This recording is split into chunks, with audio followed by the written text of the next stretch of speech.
Hi friends, এই ভিডিওতে আমরা শিক্ষকদের টেট পাস বাধ্যতামূলক এই বিষয়ে একটি গুরুত্বপূর্ণ আপডেট নিয়ে আলোচনা করব।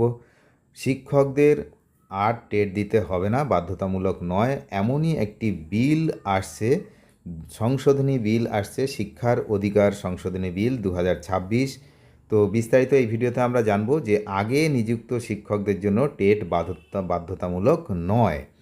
তো এই যে শিক্ষার অধিকার সংশোধনী যে বিল 2026, তো সেই বিষয়ে আমরা যে আপডেট পেয়েছি সেটাই আপনাদের সঙ্গে শেয়ার করব। আপনারা জানেন 2025 সালের 1 সেপ্টেম্বর সুপ্রিম কোর্টের যে নির্দেশ, তারপর থেকে কর্মরত শিক্ষক শিক্ষিকাদের মধ্যে যে তীব্র উৎকণ্ঠার সৃষ্টি হয়েছিল তার একটি স্থায়ী সমাধান হতে চলেছে।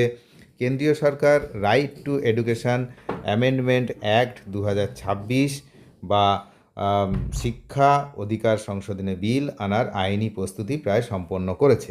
এই বিষয়টা কিন্তু আমরা আগে থেকেই বলেছিলাম যে একমাত্র এই সমাধান করতে পারে কেন্দ্রীয় সরকারের কোনো বিল বা অর্ডিন্যান্স জারি। তো এতদিন পর্যন্ত সেটা কিন্তু বিষয়টা গোপন ছিল। ভেতরে ভেতরে কিন্তু এই যে নতুন যে প্রস্তাব, যে বিল, শিক্ষার যে অধিকার সংশোধনী বিল, তার কাজকর্ম কিন্তু শুরু হয়ে গেছিল, যেটা কিন্তু প্রকাশ পায়নি, সামনে আসেনি। তো কেন্দ্রীয় সরকার এই right to education amendment act 2026 এই বিল আনার প্রস্তুতি শেষ করে ফেলেছে।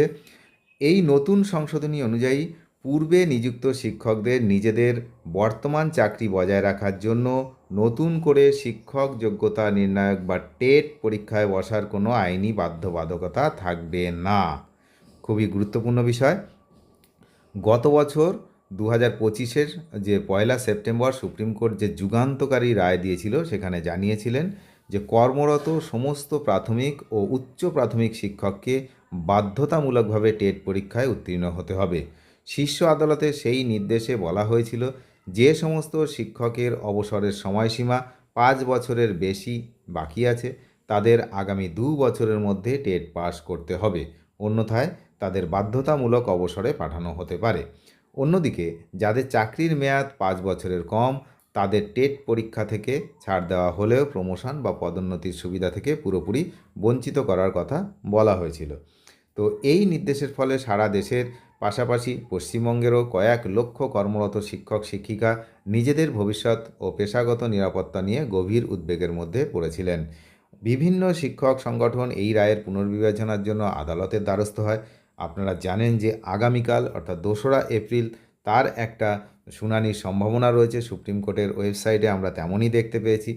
তো যাই হোক, এই দেশব্যাপী প্রবল যে উদ্বেগ, তার এই আবহে এবং বিভিন্ন রাজ্য সরকারের অনুরোধ মেনে শিক্ষা অধিকার আইন সেকশন 23-এর বিভিন্ন উপধারায় গুরুত্বপূর্ণ পরিবর্তন আনার সিদ্ধান্ত নেওয়া হয়েছে। নতুন শিক্ষা অধিকার সংশোধনী বিল 2026-এ স্পষ্টভাবে আইনি সংস্থান রাখা হয়েছে যে এই আইন বা সংশ্লিষ্ট নিয়মাবলী কার্যকর হওয়ার আগে যারা বৈধভাবে শিক্ষকতা পেশায় নিযুক্ত হয়েছেন তাদের জন্য টেট পরীক্ষা আর বাধ্যতামূলক থাকছে না। তো এই বিলটি চূড়ান্তভাবে পাশ হলে কর্মরত শিক্ষকদের উপর তার সরাসরি সুদূর প্রসারী ইতিবাচক প্রভাব পড়বে।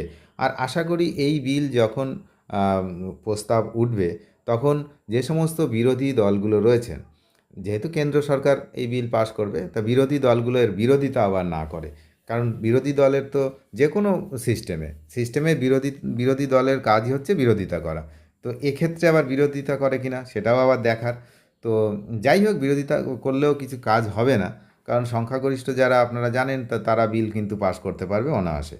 তো যাই হোক, আমরা ধরে নিচ্ছি এই বিল পাশ হয়ে গেছে, কারণ এই বিল আটকানোর মতো বিরোধিতা করে এটা আটকানো যায় না।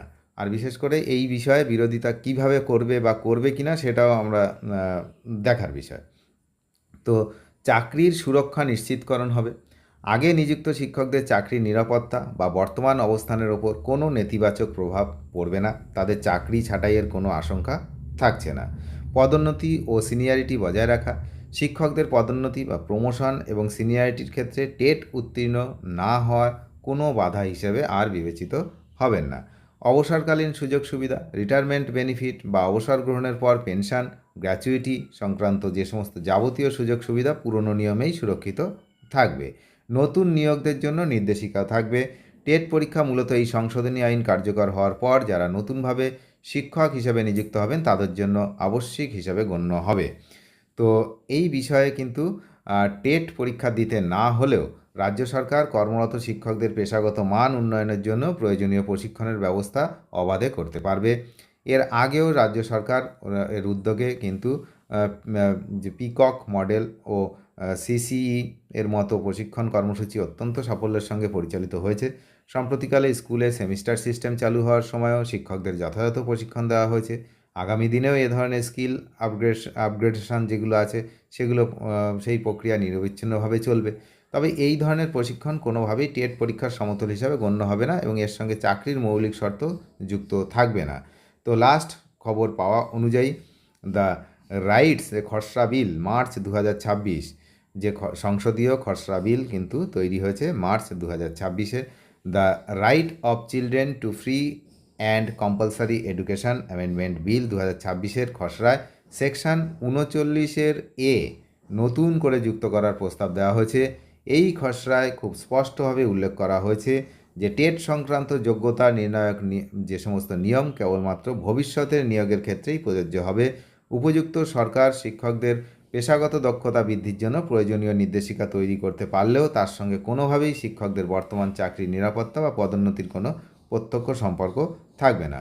তো যাই হোক, শিক্ষার অধিকার সংশোধনী বিলটি সংসদে পাশ হওয়া এখন শুধুমাত্র সময়ের অপেক্ষা।